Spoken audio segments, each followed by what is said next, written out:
Good morning, folks, or afternoon, evening, depending on where you are. I just traveled yesterday, so I don't even know what time zone I'm in, but my name is Sarah, and I'm the head of the developer relations team at Planet, and my team also does what we call open initiatives, which includes a bunch of cloud-native geospatial stuff that I'm going to talk to you about today.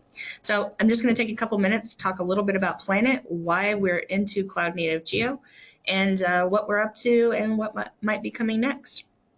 But first of all, Planet, if you're not aware, makes a lot of satellites. And in making a lot of satellites, we generate a lot of data. Just to give you an idea of the scale I'm talking about, when I'm talking about we make a lot of satellites, we've launched nearly 500, and I don't know, this actually might be outdated. We might have broke 500 already. Nearly 500 satellite deployments in 10 different rockets, 7 different countries. We have an average of about 1,800 images in our archives for every single point on the Earth's landmass. That's a deep time stack of data going back years. Right now, we're downlinking about 25 terabytes of data, raw data from satellites every single day. So that archive is massive and it's growing. So when I talk about a lot of data, this is what I'm talking about. But go ahead to the next slide. For me, it's a little bit difficult to wrap my head around how big that kind of archive is. So let me take a step back and imagine I've got a warehouse of 1,000 personal computers. Each of these has a 1 terabyte hard drive.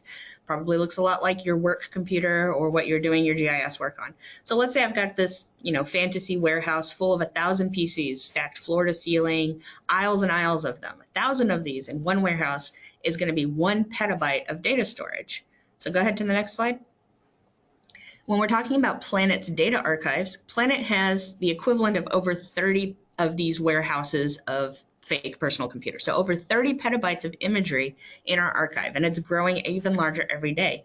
Like I said a second ago, we're downlinking about 25 terabytes every day. So that's like adding 25 more personal computers to a warehouse somewhere full of data. So it's a whole lot of data. Go ahead to the next slide. So when I want to talk about why we support cloud native geo, think about with those warehouses full of PCs and all of that data, consider the cost of every single person who wanted to work with the data had to make their own copy of it and store it somewhere. Obviously, that's going to be incredibly astronomical, pretty prohibitive. For most folks, it's not going to be possible.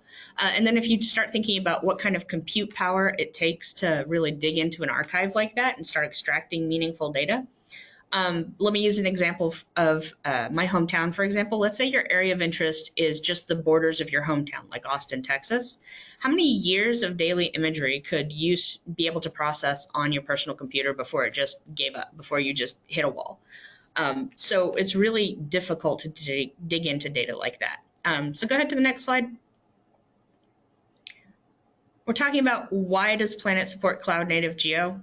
So at Planet, we believe on one hand that satellite imagery can have an impact on every single organization, not just organizations that are traditionally associated with geospatial stuff, but also things like finance or civil government, manufacturing, logistics, supply lines, agriculture, all sorts of things. All of these folks have the ability to take advantage of satellite imagery and incorporate it into the work that they do. Next slide. But on the other hand, in order to be able to have this kind of impact, to use this kind of data archive of the size and scale I was talking about, that data has to be accessible to all developers, all people that want to use it, regardless of their industry. In the traditional geospatial data paradigm, having a 30 petabyte archive of imagery is about as useful to a developer as having a warehouse full of hard drives. It's not super useful. So go ahead to the next slide. That's really where cloud native geospatial comes in. It's really the key to solving that question when we're talking about data accessibility at the scale that an archive like Planet's, for example, requires. That's the cloud native geospatial ecosystem is the only way that we can unlock that kind of data, that kind of archive for a real globally accessible impact. So it makes it possible for people to get their hands on only the data they need, only the data when they need it in a cloud native ecosystem, able to be incorporated into their workflows. And it's at that point that we can really start unleashing innovation and seeing some real sustainable transformation. All right, next slide. So very quickly, I want to go over some of the key initiatives Planet has worked on thus far in cloud native geo universe. We'll start by going all the way back in time to 2015. And that was when Planet Labs, along with Amazon and a couple other folks, collaborated to put the Landsat archive onto AWS with the intention of making this massive archive of public data more accessible. So that was when the original COG prototyping work was happening. It led up to this, and that is when Planet first got started in the cloud-native geospatial ecosystem. But go ahead forward. Planet also worked on the initial spec development of the new file type and funded the development of GDAL support, so full GDAL support for this new, never before used, newly invented file type, the COG. Go ahead forward.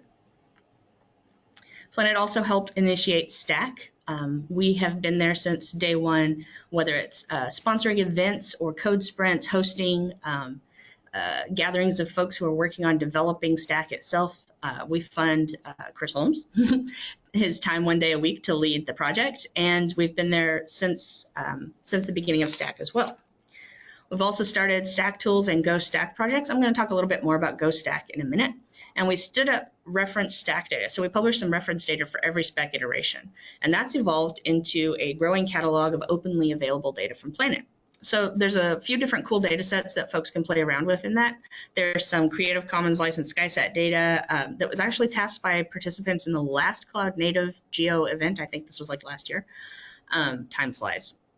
There's also training data and image chips from SpaceNet 7, and we've got some newly released analysis ready data in there as well. But really, probably a bit more exciting is talking about what we're working on right now and then what's coming next. So go ahead to the next slide. Yeah, I'm excited to talk about GoStack. So this is the thing I said a second ago.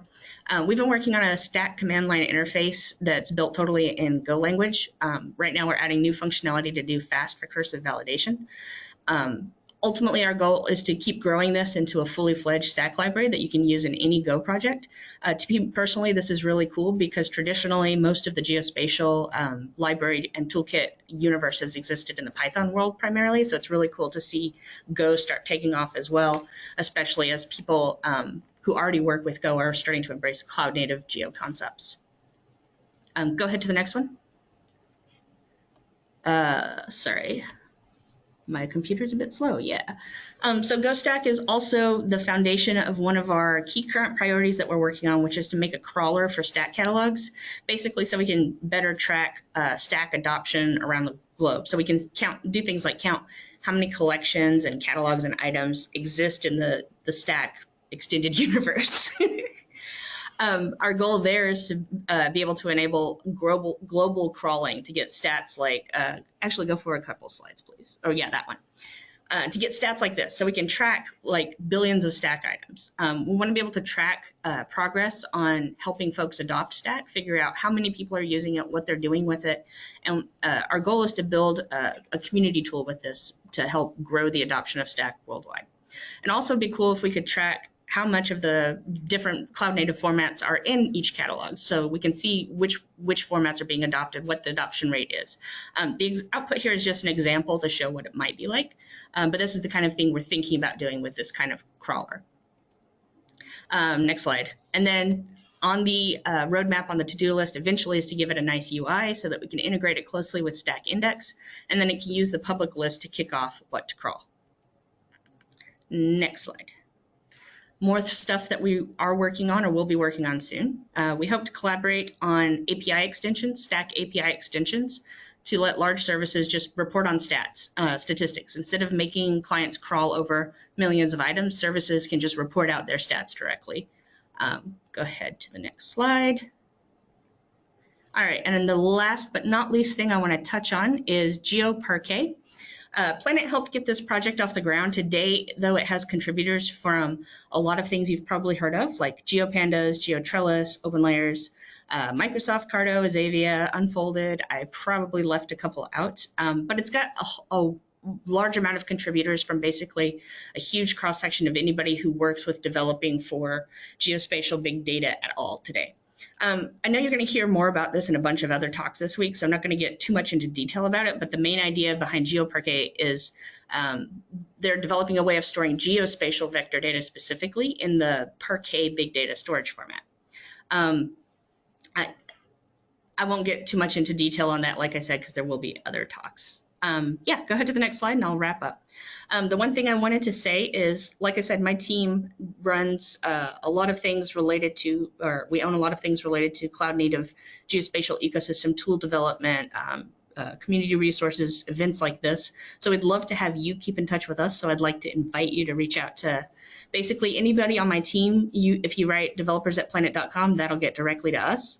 Also, we've got a new blog on developers.planet.com/blog, which will have a post coming soon. I'm not sure if it's this week or next week, but it will have a post specifically about what we're doing in the cloud native ecosystem today. So thanks very much, folks, and thanks, Cholmes, for making the slides happen. And thank you, Sarah. Thanks for sharing everything that Planet's up to. And yeah, glad the audio mostly worked.